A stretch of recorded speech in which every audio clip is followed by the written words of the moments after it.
begins in 3, 2, 1.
전국의 시청자 여러분, 그리고 해외 동포 여러분, 안녕하셨습니까? 지금부터 선한 목자 텔레비전 방송을 시작하겠습니다.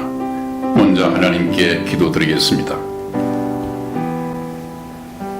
우리를 사랑하시는 하나님 아버지, 오늘날 기독교의 설교 강단에서는 십자가에 피 흘려 돌아가심으로 죄에서의 영혼을 구원하신 주 예수 그리스도 대신 세상의 부귀 영화와 물질 축복과 만사 형통을 가져다주는 다른 예수, 다른 복음이 성행하고 있는 이 마지막 시대에 저희 선한 목자 텔레비전 방송을 광야에서 진리를 외치는 자의 소리로 구원의 방주로 세워주심을 감사합니다. 아멘. 오늘도 시청자분들과의 만남을 통해서 유일하신 참 하나님과 그의 보내신 자 예수 그리스도를 바로 배우고 바로 알며 바로 믿음으로써 저희들의 믿음이 헛되지 않도록 인도하여 주시옵소서. 아멘. 믿사옵고 감사하오며 우리 주 예수님의 이름으로 기도하였습니다. 아멘. 아멘.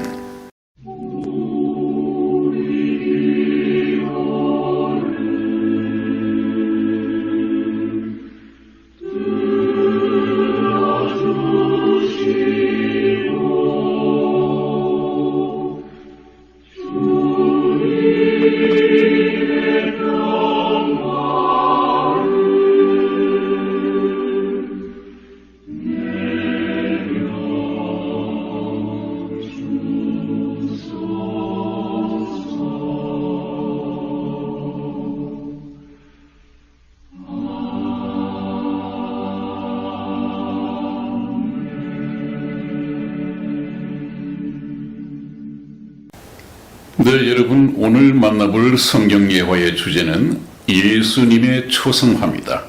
예수님의 초성화, 어떤 제목인지 같이 말씀을 나눠보겠습니다.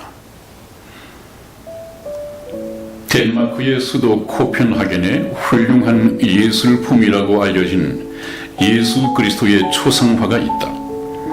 그 그림이 세계적으로 널리 알려지자 그 그림을 구경하러 오는 사람들로 인해 늘 붐비고 있었다. 어떤 유명한 화가도 그 초상을 보기 위해 코펜하겐까지 왔다. 그는 그 그림을 면밀히 조사해 보았으나 그림의 기법이나 색채감이 별로 특별하지 않아 실망했다. 그가 함께 온 친구에게 그의 소감을 이야기하자 친구는 여보게, 그것은 자네가 잘못 본 걸세. 그 그림은 마주 서서 보는 것이 아닐세. 어떻게 우리가 구세주인 그리스도의 얼굴을 마주 보겠나? 무릎을 꿇고 앉아서 보게. 그러면 그 작품의 예술적 가치를 알게 될 걸세 라고 하는 것이었다. 그 말을 들은 화가는 다시 들어가서 경건한 마음으로 무릎을 꿇고 그 그림을 올려다 보았다. 그러자 예수님의 말할 수 없는 자비와 사랑의 모습이 그의 마음에 새겨지는 것이었다. 너무나 감동된 화가는 언제까지나 그 그림을 황홀한 모습으로 바라보았다. 성 어거스틴은 신앙생활은 첫째도 겸손이요, 둘째도 겸손이요, 셋째도 겸손이라고 했다. 겸손의 표본이신 주님을 낮아지지 않는 세상의 눈으로 바라본다면 어찌 그리스도의 참모습을 발견할 수 있겠는가? 주께서 이 세상에 섬김을 받으려 온 것이 아니라 섬기러 왔다고 하신 말씀을 기억하면서 우리도 겸손한 마음으로 남을 섬기는 삶을 살자. 아멘. 참 좋은 예와 내용입니다. 우리가 하나님 앞에 겸손해야 합니다.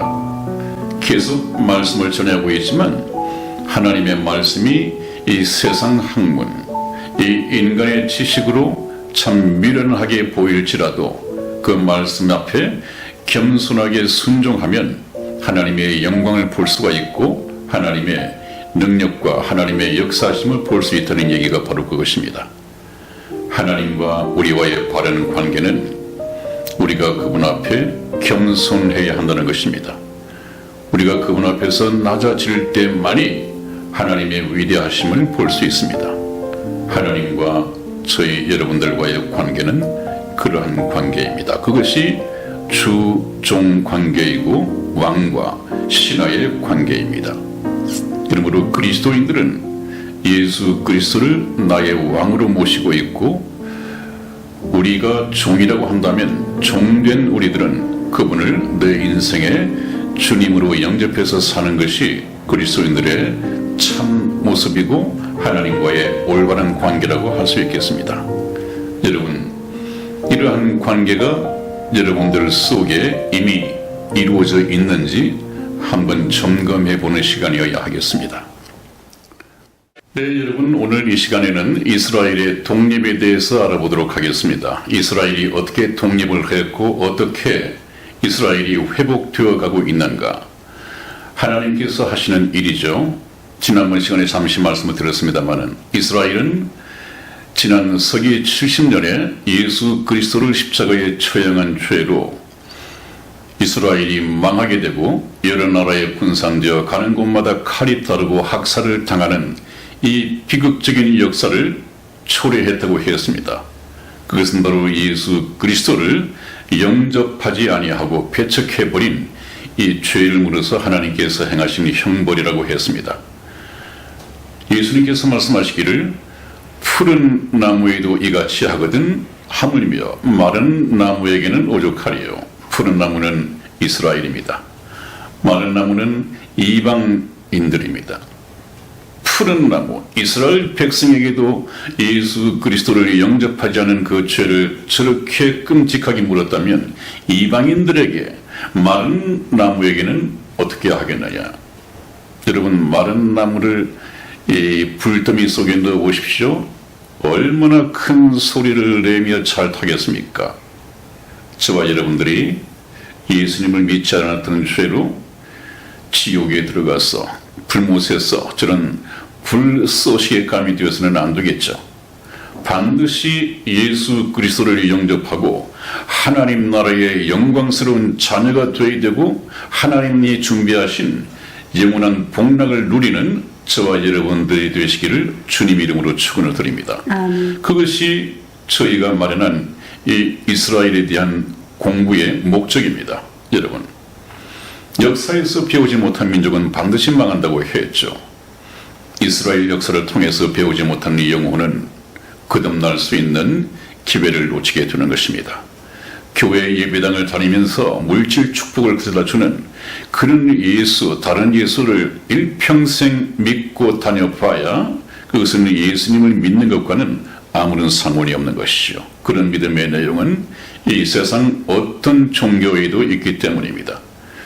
그러니까 우리가 천국 백성이 되기 위해서는 유일하신 참 하나님과 그의 보내신 자 예수 그리스도를 아는 것입니다. 이 참 핵심적인 말씀에서부터 시작을 해야 됩니다. 그래서 저와 여러분들이 참 지루할 만큼 이스라엘 역사를 공부하고 있는 이유가 바로 그것입니다. 여러분, 이스라엘이 지난 서기 70년에 망한 이후에 1948년 5월 14일에 역사적인 기적적인 독립을 이루어냈습니다. 그런데 이스라엘 백성들이 독립운동을 한 결과가 아니라 하나님께서 나의 거룩함을 나타내게 하기 위하여 내가 바로 여호와인 줄 알게 하기 위해서 하나님께서 이스라엘을 통해서 행하신 기적이라고 말씀을 했죠. 이스라엘 독립 기적적이다. 그렇게만 알면 아무런 소용이 없습니다.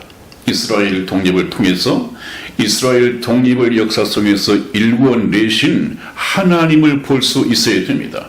그 하나님을 볼 수 있으려면 어떻게 합니까? 성경 말씀을 통해서 봐야 됩니다. 성경 말씀을 보니까 오래전부터 하나님께서는 이스라엘 백성이 그 어떤 일로 열국에 흩어지고 간 곳마다 칼이 따르고 학살을 당할 것이다. 성읍 예루살렘은 성전도 무너지고 황폐하게 될 것이다. 이런 예언의 말씀을 하셨는데 과연 그렇게 됐구나. 그 다음에 또 말도 되지 않게 나라를 잃은 지 2000년 만에 이스라엘을 회복시킬 것이다 하고 말씀하셨는데 그 말씀 또한 하나님께서 이루어내셨습니다. 이것은 무엇입니까? 말씀하신 성경을 통해서 그렇게 말씀하신 하나님이 지금도 살아계시구나. 영원 세세도록 살아계신 이 하나님을 믿어야 하는 것이고 그 하나님을 믿는다고 하는 것은 이 세상에서 이스라엘과 함께 하셨던 그 예수님 하나님만 바라보는 것이 아니라 그 하나님의 전지전능하심을 믿고 그분께서 약속하신 영원한 이 계획, 하나님의 영원한 계획이 무엇이냐 하면 하나님이 저와 여러분들을 위해서 예비하신 인간으로는 상상할 수 없는 그 화려한 영원 복락의 천국을 예비하고 계시다는데 우리가 눈을 맞춰야 됩니다. 이런 것을 공부하는 것은 과정이에요. 이 과정을 거쳐서 우리가 도착해야 할 이 종착역은 바로 하나님 나라입니다. 그것을 우리가 염두에 두고 공부를 해가는 것이 좋으리라고 생각을 합니다. 여러분, 이스라엘 독립이라는 저 사진 옆에 오른쪽에 무화과 나무가 지금 싹을 내고 있습니다. 또 조그마한 열매도 맺고 있습니다. 이것은 떼놓고 생각할 수 없는 것이죠. 여러분 기억하시죠? 얼마 전 이스라엘의 멸망을 공부할 때 예수님께서는 길을 가시다가 무화과를 보시고 먹을 것이 없으므로 저주하셨다고 말씀하셨습니다. 그 무화과 나무를 저주한 것은 이스라엘의 멸망을 예언하신 거라고 했죠. 왜냐하면 우리나라의 무궁화가 나라의 꽃이고 저 무화과는 이스라엘의 나라 꽃입니다. 그렇기 때문에 바로 무화과는 이스라엘의 상징이었죠. 그 상징을 통해서 예수님께서는 이스라엘 나라의 운명을 우리에게 보여주신 것입니다. 그때 그 저주받아서 말라버렸던 죽어버렸던 이 무화과가 이제 싹을 내고 다시 살아나기 시작했습니다. 그것은 쉽게 저와 여러분들이 생각할 수 있는 것이 무엇입니까? 이스라엘이 회복되고 부활할 것이다. 다시 살아날 것이다. 지난번 시간에 얘기했던 것처럼 그 마른 뼈들이 이것들이 어떻게 다시 살아날 수 있겠는가? 인간적으로는 그렇게 생각했지만은 인간이 할 수 없고 절망 상태에 있을 때 이제 하나님께서 하신다. 그래서 다시 대언하여 에스겔 선지자가 하나님의 말씀을 대언하였더니 다시 살아서 큰 군대가 되었는데 이것은 이스라엘 족속이었다. 그런 말씀을 우리가 공부했습니다. 여러분, 성경 공부는 이렇게 해가야 합니다. 그 성경 공부가 그렇게 어렵습니까? 무화과 나무의 비유를 배우는 것이 그렇게 어렵습니까? 말씀을 듣고 보면 꼭 알아야 할 말인데도 듣고 보면 그렇게 어렵지가 않습니다. 하나님은 그렇게 쉽게 설명을 하고 계십니다. 그래서 예수님께서 그렇게 말씀하셨죠. 무화과 나무의 비유를 배우라. 무화과 나무에 싹이 나고 잎사귀를 내면 여름이 가까운 줄 너희가 아나니 이 모든 것을 보거든 인자가 곧 문 앞에 가까운 줄 알라. 그렇게 말씀을 하셨습니다. 그래서 이 무화과 나무와 이스라엘의 운명은 절대적인 관계에 있습니다. 왜냐하면 바로 이스라엘 나라가 무화과 나무이고 무화과 나무가 바로 이스라엘의 상징이기 때문에 그렇습니다. 자, 우리 성경 말씀 한번 보겠습니다. 이스라엘 회복을 이루어 가시는 하나님의 섭리라는 제목으로 우리가 이사야서 43장 5절에서 7절까지 말씀을 저와 이승희 집사가 교독하겠습니다. 5절 말씀 제가 읽겠습니다. 두려워 말라. 내가 너와 함께하여 내 자손을 동방에서부터 오게 하며 서방에서부터 너를 모을 것이며 내가 북방에게 이르기를 놓으라, 남방에게 이르기를 구류하지 말라. 내 아들들을 원방에서 이끌며 내 딸들을 땅 끝에서 오게 하라. 무릇 내 이름으로 일컫는 자 곧 내가 내 영광을 위하여 창조한 자를 오게 하라. 그들을 내가 지었고 만들었느니라. 아멘. 아멘. 한번 보십시오. 이제 하나님께서는 사방에 흩어져 있는 이스라엘을 중심했을 때 동서남북 사방에 흩어져 있는 자기 백성 이스라엘을 고토 이스라엘로 돌려보내야 하는데 두려워 말라. 내가 너와 함께하여 하나님께서입니다. 하나님께서 이스라엘 너와 함께하여 내 자손을 동방에서부터 오게 하며 서방에서부터 너를 모을 것이며 별 문제가 없습니다. 그런데 문제는 6절 말씀에 내가 북방에게 이르기를 놓으라 하는 것은 명령이죠. 왜 하나님께서 명령을 해야 합니까? 붙잡아 두고 말을 듣지 않으니까, 놓아주지를 않으니까 하나님께서 놓으라고 이렇게 말씀하십니다. 결국 이 스크립상에는 좀 생각이 되어 있습니다만은 저 북극이 어디입니까? 북극 곰이 바로 소련입니다. 예, 소련입니다. 그 소련에게 놓으라. 왜? 소련에는 거기에 약 320만 명의 유대인들이 살고 있었는데 또 그 유대인들이 자기 나라 이스라엘로 돌아가기를 원했는데 소련이 놓아주지 않았습니다. 하나님의 개입이 필요하죠. 그래서 하나님께서는 정치적인 타결을 통해서 미국과 이 소련과 정치적인 타결을 통해서 이 문제를 해결하셨습니다. 그 다음에 또 하나 보시죠. 남방에게 이르기를 구류하지 말라고 했는데 이 이스라엘을 중심으로 했을 때 남방은 어디냐 하면 이디오피아입니다. 여러분, 이디오피아에 유대인들이 살고 있었는데 이 검은 유대인이다. 좀 이디오피아의 인종은 좀 검죠. 아마 그 환경상 그렇고 인종도 그렇겠습니다만은 그런데 이디오피아에 이스라엘 지파들이 살고 있었다. 어찌 그것이 가능할까요?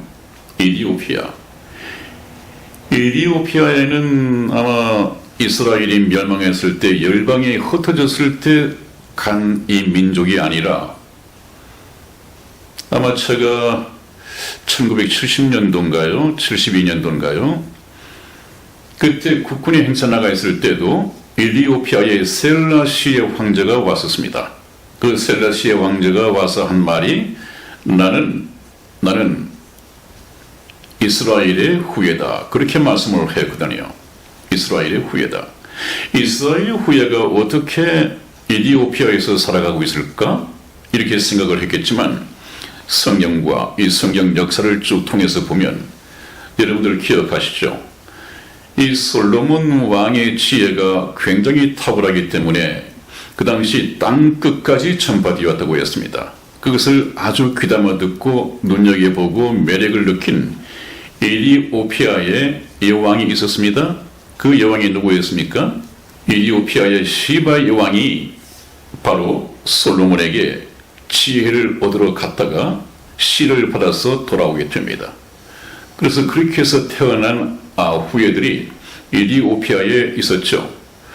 그래서 이 이스라엘의 종교 지도자들이라든지 역사학자들이 그 이디오피아를 방문해서 이제 DNA 조사를 했더니 바로 유대인이 드러났고 역사를 쭉 훑어볼 때 12지파 가운데에서 단 지파라고 하는 것이 확인이 되었습니다.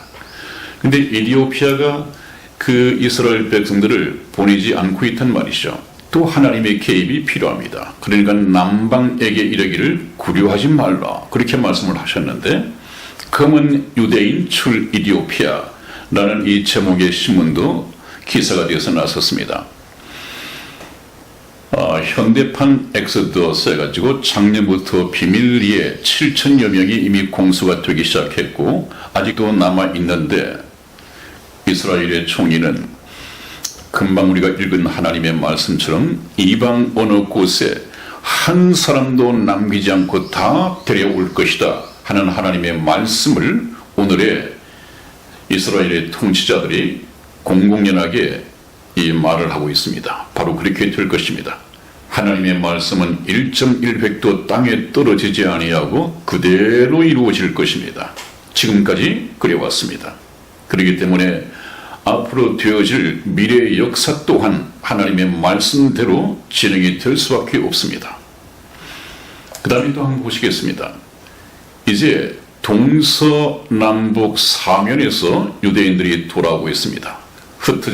열방에 흩어졌던 그 나라들이 이제는 이스라엘 독립과 함께 하나님의 말씀대로 고토로 돌아오고 있습니다. 우리 성경 말씀 한번 보시겠습니다. 이사야서 60장 4절 말씀 우리 이승희 집사 찾아서 읽어드리겠습니다. 내 눈을 들어 사면을 보라. 무리가 다 모여 내게로 오느니라. 내 아들들은 원방에서 오겠고 내 딸들은 안기워 올 것이라. 아멘. 아멘. 네, 그렇죠. 흩어졌던 이스라엘 백성들이 이스라엘을 중심으로 해서 동서남북 이 사면에서부터 아주 활기차게 희망을 안고 하나님께 찬양을 돌리며 돌아오는 모습을 우리가 이 말씀을 통해서 알 수가 있습니다. 동서남북 사면에서 돌아오는 유대인들 이토표로 만나봤습니다. 그 돌아오는 모습들이 여객선을 통해서도 돌아오고 있고 비행기를 타고서도 돌아오고 있고 여러 수단으로 열심히 돌아오고 있습니다. 회복되어져 가고 있습니다. 그런데 또 하나 우리가 좀 한번 짚고 넘어가야 할 것은 여기 비둘기 같이 날아오는 자들이 누구뇨? 이것이 성경 말씀 이사야서 60장 8절 지금부터 한 2800년 전에 기록된 이사야서의 기록이 또 있습니다. 여러분 한번 보십시오. 이승희 집사 읽어드리겠습니다. 저 구름같이 비둘기가 그 보금자리로 날아오는 것 같이 날아오는 자들이 누구뇨? 네. 아멘. 참 여러분 멋진 표현이죠. 하나님은 참 시인이시고 예술가이십니다. 저 구름같이 구름대같이 그 말이죠. 구름대같이 많은 유대인들이 비둘기가 그 보금자리로 돌아오는 것 같이 아무리 열방에 흩어져 있지만 이스라엘 백성들이 옛날 고토 하나님께서 세워주신 그 고토 젖과 꿀이 흐르던 가나안 땅으로 다시 돌아가는 것은 비둘기가 보금자리로 돌아가는 것과 마찬가지죠. 그러니까 하나님 말씀이 저 구름같이 비둘기가 그 보금자리로 날아오는 것 같이 날아오는 자들이 누구냐 그렇게 말씀을 했습니다. 이스라엘 백성들이 비둘기처럼 날아오다니요. 그것은 저렇게 비행기를 타고 지금 고토 이스라엘로 돌아오는 것을 하나님이 시적으로 표현하신 것이죠. 하나님이 내다보시는 것은 단순한 예언이 아니라 역사의 시작부터 끝까지 하나님은 생생하게 현재로 볼 수 있습니다. 그렇기 때문에 틀릴 수가 없는 것이죠. 여러분 아마 저 비행기 아주 원시적인 이 최초에 아마 한 번 비행해서 몇 분인지 잘 모르겠습니다만은 아무튼 크게 얼마의 시간 날지 않고 떨어져 버린 이 최초의 비행기 실험이 언제 있었습니까? 대략 한 100년 전에 미국의 라이트 형제를 통해서 시험 비행이 있었습니다. 100년 전의 말입니다. 근데 지금 이 말씀의 기록은 2700년 전 정도의 얘기란 말이죠. 2700년 전에 하나님께서는 이미 비행기를 타고 이스라엘로 돌아오는 자기 백성을 보시고 그렇게 기록을 해 놓으셨습니다. 성경 말씀 참 믿을만 하시죠, 여러분? 이런 말씀을 믿지 못한다면 그 어떤 증거를 들어야 믿을 수 있겠습니까? 이런 증거를 보고도 믿지 않는 사람들은 아예 믿지 않기로 작정을 하신 분입니다.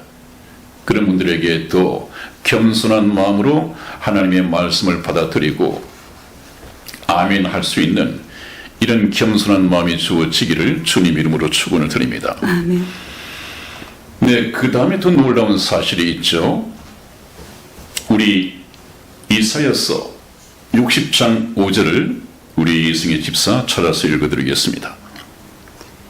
그때 내가 보고 희색을 바라며 내 마음이 놀라고 또 화창하리니 이는 바다의 풍부가 내게로 돌아오며 열방의 재물이 내게로 옴이라. 아멘. 한번 보십시오.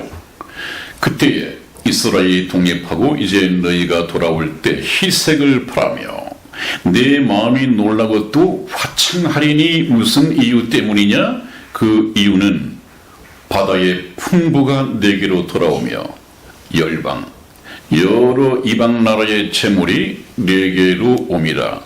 굉장히 금융, 경제 이런 부자 국가가 된단 말이죠. 경제 대국이 된단 말이죠. 어찌 그럴 수 있느냐? 여러분, 바다의 풍부, 이스라엘의 바다라고 하는 것은 죽을 사자 바다 해자를 써서 사해 바다라고 불리는 그 사해 바다밖에 없습니다. 그 생물체 하나가 살 수 없고 그냥 소금기가 많아서 둥둥 뜨기 때문에 관광 명소로는 어떨지 모르겠습니다만은 그것은 바다의 풍부라고 표현할 수가 없는 것이고, 바다의 풍부, 죽음의 바다인 사해 바다에 무슨 풍부가 돌아올 수 있겠는가 하는 것이 지금은 베일에 가려져 있었고 비밀에 붙여져 있었습니다마는 아무런 매력 덩어리가 될 수 없었습니다마는 이제 이스라엘이 독립을 하고 자기 나라로 돌아오면서 그동안 가려져 있던 숨겨져 있던 이스라엘 바다의 사해 바다의 보물이 제 모습을 드러내고 진가를 드러내기 시작했습니다. 그래서 이스라엘 사해 바다 보물이 미국, 영국, 프랑스 3개 국가의 재산보다도 더 많다. 얼마나 놀라운 얘기입니까? 아무런 매력 덩어리도 별로 뭐 소유하고 싶은 욕심도 없었던 저 사해 바다가 이제 비밀이 벗겨졌는데 알고 보니까 미국, 영국, 프랑스의 3개 국가의 재산보다도 더 많다는 거예요. 가치가. 여러분 놀랍지 않습니까? 왜 그렇게 사해 바다의 보물 가치가 있느냐 한번 보시죠.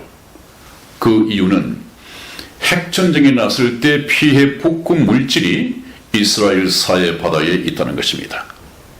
그 가치가 이 3개 국가의 전 재산보다도 더 많다. 참 이스라엘은 비밀의 나라이고 하나님께서 소유하시고 하나님께서 함께 하셔서 축복하시는 그런 나라죠.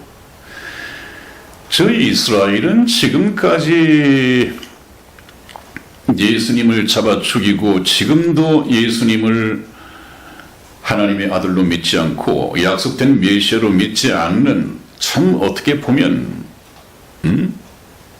하나님이 보실 때 가장 미워해야 할 그런 나라인데 하나님은 한 번 사랑하신 이 선택하신 이스라엘 백성을 끝까지 사랑하셔서 어떻습니까? 예수님을 잡아서 죽여버린 그 예수님이 십자가를 메고 올라가신 그 길이 모든 세상에 모든 세계의 기독교인들에게 성지가 되어 있습니다. 그 성지 순례를 끊임없이 다니면서 얼마나 많은 기념품을 사고 얼마나 많은 경제 활력을 불어넣어주고 있습니까? 이스라엘에서 뭐 큰 게 있습니까? 그 관광 수입이, 예수님을 통한 관광 수입이 대단할 것입니다. 그것만 해도 축복인데 사해바다까지. 그 사해바다에서 이미 또 좀 화장품 원료로 많이 사용을 하고 있죠. 또 사해바다에 그 물질을 가지고 화장품을 만들어서 이미 우리나라에도 팔리고 있죠. 그렇죠, 성희 집사님? 네네. 네. 미네랄이 많이 들어있는. 미네랄이? 네네. 네네. 아마 저 이스라엘 사해바다는 우리가 좀 머릿속에 염두에 두어야 할 일이 있습니다. 저것 때문에 저 나라를 침략하는 무리들이 생기게 되거든요. 그것뿐이겠습니까? 각 나라의 영역의 다이아몬드, 이 세계 다이아몬드 시장의 88%를 유대인 상들이 독점하고 있다고 하는 것이 신문에 드러났습니다. 아마 여러분 지난번 우리나라가 그 IMF 때 그 금 모으기 운동, 금 내다 팔고 할 때 그 모아진 금을 유대인들은 외면했습니다. 그러나 그 다음에는 이제 다이아몬드를 좀 이렇게 국민들에게 싸게 삽니까? 아니면 헌납을 받았습니까? 아무튼 다이아몬드가 만들어졌을 때 이 다이아몬드는 이스라엘이 독점을 해갔다고 합니다. 아무튼 이스라엘은 그 공산품으로나 농산품으로나 또 금융으로나 세계 경제 대국이 되어 있습니다. 이것은 하나님의 약속이죠. 열방의 재물이 내게로 오미라. 바다의 풍부도 돌아가고. 또 어떻습니까, 여러분? 거의 마지막 날이 가까워지면서 하나님께서는 또 숨겨진 비밀을 여셨어요. 최근 불과 얼마 전이죠. 자원 빈국인 이스라엘의 최대 유전이 발견이 되었다는 이 신문 기사, 매스컴에 언론 보도가 났습니다. 코파르사와라고 하는 곳에서와 세펠라라고 하는 곳에서 굉장히 큰 사상 최대의 유전이 발견이 되었다고 합니다. 이것 또한 여러분들이 머릿속에 두십시오. 이 모든 이스라엘의 경제 부국을 가져다주는 이 요인들이 3차 세계대전을 촉발하게 될 것입니다. 가난한 이 러시아와 그의 동맹국들을 불러들이는 이런 요인이 될 것입니다. 한번 두고 보십시오. 이따가 3차 세계대전을 얘기할 때 말씀을 드리겠습니다. 네, 여러분, 유대인들이 이렇게 하나님의 축복을 받고 또 이제 마지막 날에 와서 지하 자본까지 하나님의 축복을 받아내는 것은 하나님께서 그렇게 약속을 하셨기 때문에 그렇습니다. 어떤 약속이 있었는지 우리 성경 말씀 신명기 28장 12절 말씀을 찾아서 이승희 집사 읽어드리겠습니다. 여호와께서 너를 위하여 하늘의 아름다운 보글을 열으사 내 땅에 때를 따라 비를 내리시고 내 손으로 하는 모든 일에 복을 주시리니 내가 많은 민족에게 구워 줄지라도 너는 꾸지 아니할 것이요. 아멘. 아멘. 하나님의 이러한 약속이 이스라엘에게 있었습니다. 일찍이 붙은 말이죠. 여호와께서 너를 위하여, 이스라엘 너를 위하여 하늘의 아름다운 보고를 열으사, 보배로운 창고를 열으사 내 땅에 때를 따라서 비를 내리시고 내 손으로 하는 모든 일에 복을 주시니 내가 많은 민족에게는 꾸어줄지라도, 채권 국가가 된단 말이죠. 꾸어줄지라도 너는 꾸지 아니할 것이요 채무 국가가 되지 않게 하겠다. 그래서 이스라엘이 아마 지금 현재 가장 많은 경제적인 부를 가지고 있고 이스라엘이 세계를 점령하는 이 강령 속에는, 세계의 정복 강령 속에는 돈으로 목을 졸라라 하는 그런 이 조항이 들어있습니다. 돈으로 목을 졸라라. 채권 국가죠. 아마 우리나라에도 들어와 있는 모든 다국적 기업이라고 하는 이 기업의 정체, 그 뿌리를 찾아가 보면 유대인의 자본이 들어와 있습니다. 유대인 자본을 빌려다 쓰고 채무 국가들이 되어 있죠. 이제 모든 이 나라의 채무 국가들은 그 목이 유대인의 손에 의해서 밧줄로 종려져 있습니다. 유대인이 밧줄을 잡아당기면 목에 졸려서 죽을 수밖에 없습니다. 이것이 유대인의 세계 정복 강령입니다. 하나님께서는 이스라엘에게 채권 국가가 될지언정 채무 국가가 되지 않게 할 것이다 하는 이 약속의 말씀을 해주셨습니다. 그래서 여러분 이걸 잘 아셔야 됩니다. 미국은 유대인이 지배한다 하는 이 말을 바로 합참의장, 미국의 합참의장, 브라운 합참의장이 폭로했습니다. 미국은 유대인이 지배한다라는 이 사실을 말입니다. 뭔가 무기를 얻으러 와서도 이 의회에서 큰 소리를 치는 이 유대인, 이 미국과 유대인은 사실상 하나죠, 여러분. 미국이라고 하는 것은 유대인들의 피난처였고 미국은 거의 경제계, 정계, 문화계 유대인들이 거의 지배를 하고 있지 않습니까? 유대인, 우리는 성경을 통해서만이 유대인을 알 수 있습니다. 그 다음에 유대인들은 문화를 위해서, 세계 문화를 위해서 할리우드를 이미 점령을 해 있었죠. 감독, 배우 등 유대인이 많고 미국 영화 거의 이곳에서 제작을 한다고 해요. 미국이 할리우드를 이미 점령을 하고 있었습니다. 지금도 그렇습니다. 네, 그리고 하나님께서는 이스라엘에게 약속을 하셨죠. 이스라엘이 이제 다시는 다른 나라의 멍에를 쓰지 않을 것이고 다른 나라와의 전쟁에서 패하여 포로로 끌려가 종의 모습을 하지 않을 것이다. 이 이상 1948년 5월에 독립하고 난 그날부터 세상 끝날까지 이스라엘은 민족의 소유가 적지만 어떻게 보면 이 약속국일지 모르지만 하나님께서 이 약속을 하셨습니다. 다시는 그런 비극적인 일이 이스라엘에게 없을 것이다. 왜? 하나님이 너를 붙잡고 계시고 너를 대신해서 싸울 것이기 때문에 그렇다. 그래서 이스라엘이 독립 후 바로 5번의 중동 전쟁을 치렀습니다만은 5번 다 승리로 이끌었습니다. 특히 여러분들이 잘 기억하시는 1967년도에 있었던 제3차 중동 전쟁에서는 이스라엘의 영토를 엄청 늘리면서 6일 만에 전쟁을 끝낼 수 있었습니다. 앞으로 그럴 것입니다. 잠깐 후 이제 이스라엘은 러시아와 또 러시아와 동맹을 맺은 인접 나라들과 전쟁을 벌이게 될 텐데 그 전쟁 또한 이스라엘이 이기게 됩니다. 왜냐하면 하나님께서 대신 싸워주실 것이기 때문에 그렇습니다. 그리고 난 후 곧이어서 인류 최후의 전쟁인 아마게돈 전쟁, 이 동방의 왕 중국을 비롯한 그 속국들이 이스라엘을 쳐들어갈 것입니다. 아마게돈이라고 하는 이 무기토 골짜기에서 이스라엘과 싸우게 될 터인데 거기서도 이스라엘이 승리하게 또 있습니다.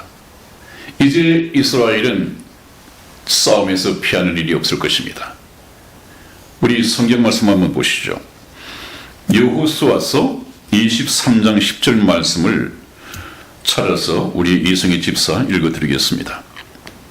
너희 중 한 사람이 1000명을 쫓으리니 이는 너희 하나님 여호와 그가 너희에게 말씀하신 것 같이 너희를 위하여 싸우시니라. 아멘. 그렇습니다, 여러분. 너희 중 한 사람이 1000명을 쫓게 될 것이다. 그야말로 일당 100이 아니라 일당 1000이죠. 이것은 하늘나라의 이 천사들로 하여금 대신해서 싸워주겠다는 그 얘기입니다. 전쟁을 맡아 있는 천사장이 있죠, 여러분? 네. 천사장. 좋은 소식을 인간 세상에 전하는 천사장이 있죠? 네. 가브리엘 천사. 네, 가브리엘 천사. 그래서 마리아에게도 예수님의 잉태를 알렸던 그 천사가 바로 가브리엘 천사였습니다. 마찬가지로 이 세상에 전쟁을 주관하는 천사장이 있습니다. 그 천사장의 이름은 무엇입니까? 미가엘 천사장입니다. 미가엘 천사장. 그런 조직이 하나님께 다 있습니다. 그렇기 때문에 그런 천사들을 풀어서 하나님께서 대신 싸워주시겠다, 그 얘기입니다. 우리 인간이 영적인 존재인 이 천사들을 대항할 수가 없죠. 인간이 만든 무기로도 그 천사들을 대항해서 싸울 수가 없죠. 이길 수밖에 없습니다. 그런 약속이 이스라엘에게 주어져 있습니다. 여러분, 우리는 그래서 이스라엘의 멸망과 이스라엘의 독립과 이 회복 과정, 이스라엘에게 하나님께서 최종적으로 하신 이 약속의 말씀을 공부를 해봤습니다. 지금까지 역사가 이래 왔다면 앞으로 남은 얼마지 않은 그 역사도 바로 그렇게 이루어질 것입니다. 그래서 앞으로 되어질 역사가 어떻게 전개될 것인지 하는 것을 계속 공부하시기를 주님 이름으로 축원을 드립니다. 아멘. 오늘도 여기까지 여러분들을 모시고 다음 시간에는 그렇다면 이스라엘의 회복은 무슨 의미를 가지고 있는가 하는 것을 다음 시간에 공부하도록 하겠습니다. 많은 시청 바랍니다. 안녕히 계십시오. 안녕히 계세요.